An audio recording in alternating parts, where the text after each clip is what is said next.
epelinga motema ebimina monoko nanga posana yo kole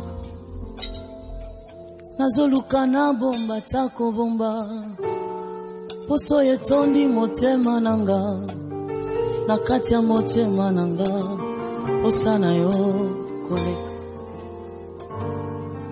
posana yo elongoli moto ya kala kala posana yo eboti nzete ya sika posana yo ekomisinga moto ya sika posana yo koleka posana yo Yesu posana yo kole. Vous êtes un esprit habitant dans un corps. Parce que l'Éternel vous a sauvé, vous êtes rentré à votre nature principale, à votre original. Et dans votre original, Dieu vous a créé un esprit. Et parce que vous êtes un esprit, vous devez parler la langue des esprits.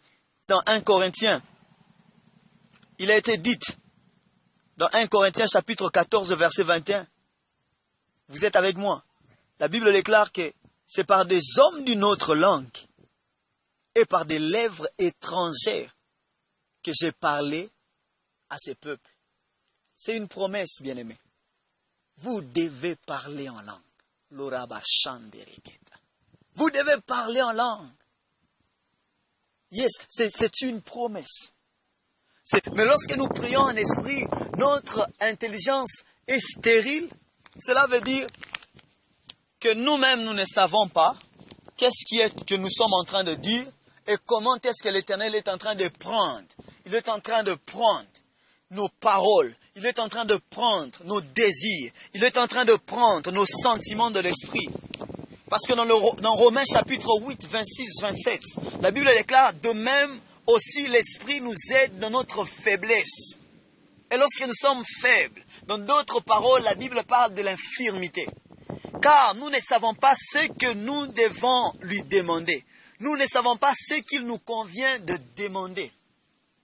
Alléluia. Nous ne savons pas ce qu'il convient de demander. Et celui qui sonde le cœur connaît quelle est la pensée de... Je répète, celui qui sonde le cœur, c'est qui? C'est lui l'esprit. Il connaît quelle est la pensée de l'esprit. Alléluia. Nous ne savons pas nous-mêmes. Il y a certaines fois, nous sommes en train de prier. Tu penses que cette chose est difficile. Ça ne peut pas se réaliser. D'ailleurs, dans quelle voie cette chose sera réalisée? Non, je ne pense pas que ça pourra se faire. Non, pourquoi je prie? Et de fois aussi, nous sommes distraits dans certaines choses. Alors, Paul, il est en train de nous demander que nous puissions prier plus en esprit que de prier en langue. Plus prier en esprit que de prier avec intelligence. Parce que la Bible déclare, et lorsque nous prions, et nous croyons à une impossibilité quelconque, cette chose-là ne se manifestera pas. Parce que la Bible déclare que tout ce que nous demanderons par la foi, sachant que cela s'accomplira. Alors, une prière avec exaucement, c'est une prière qui est faite avec la foi. Et comme de fois, lorsque nous prions avec l'intelligence, il est impossible que nous puissions croire à quelque chose que nous demandons. Cela est déjà une barrière à notre foi. En d'autres termes, donc, la conséquence, cela veut dire que notre prière ne sera pas exaucée. Alors, pour qu'une prière soit exaucée, une prière doit être priée avec foi. Très important. Ça doit être prié avec foi, c'est très important. Et pour... Epelinga motema ebimina monoko nanga posana yo kole nazoluka na bomba tako bomba poso etondi motema nanga na kati ya motema nanga posa na yo kole posa na yo elongoli moto ya kala kala posa na yo eboti nzete ya sika posa na yo ekomisinga moto ya sika posa na yo koleka posa na yo Yesu posa na yo koleka. Vous êtes un esprit habitant dans un corps. Parce que l'Éternel vous a sauvé, vous êtes rentré à votre nature principale, à votre original. Et dans votre original, Dieu vous a créé un esprit.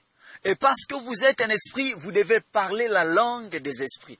Dans 1 Corinthiens, il a été dit, dans 1 Corinthiens chapitre 14, verset 21, vous êtes avec moi.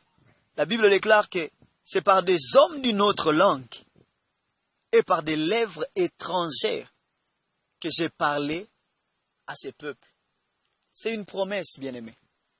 Vous devez parler en langue. Vous devez parler en langue. Yes, c'est une promesse. Mais lorsque nous prions en esprit, notre intelligence est stérile. Cela veut dire que nous-mêmes, nous ne savons pas qu'est-ce qui est que nous sommes en train de dire et comment est-ce que l'Éternel est en train de prendre. Il est en train de prendre nos paroles. Il est en train de prendre nos désirs. Il est en train de prendre nos sentiments de l'esprit. Parce que dans Romains chapitre 8, 26, 27, la Bible déclare de même aussi l'esprit nous aide dans notre faiblesse. Et lorsque nous sommes faibles, dans d'autres paroles,